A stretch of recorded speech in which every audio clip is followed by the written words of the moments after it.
લતા હરપણભાઈ યાત્રા છે। આ મારા સાસુમાં છે, એના પગની ને કમરની તકલીફ 20 વર્ષ થયા છે અને તેઓ હાલી શકતા નહીં। તેઓ થોડુંક હાલે ત્યાં જ એને પગમાં ખાલી ચડી જતી હતી અને ગમે તેટલું હાલે તો એને વચ્ચે 4-5 વિહામાં ખાવા પડતા હતા।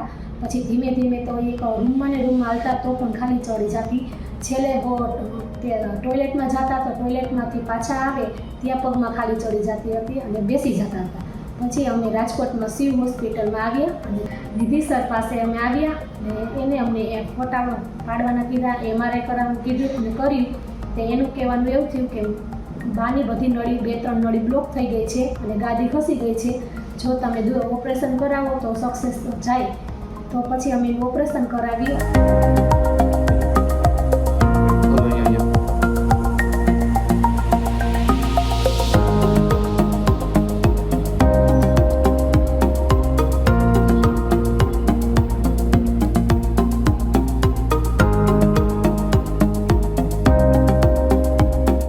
પછી 24 કલાકમાં જ બીજે દિવસે હાલવા માંડ્યા। એટલું દૂરબીનથી ઓપરેશન કર્યું અને પછી તે હાલતા થઈ ગયા અને અઠવાડિયું થયું છે આજે અને તે રોજ હાલે છે કલાકે અને કોઈ દુખાવો નથી થતો એને અને અમને બહુ સારું પરિણામ મળ્યું છે।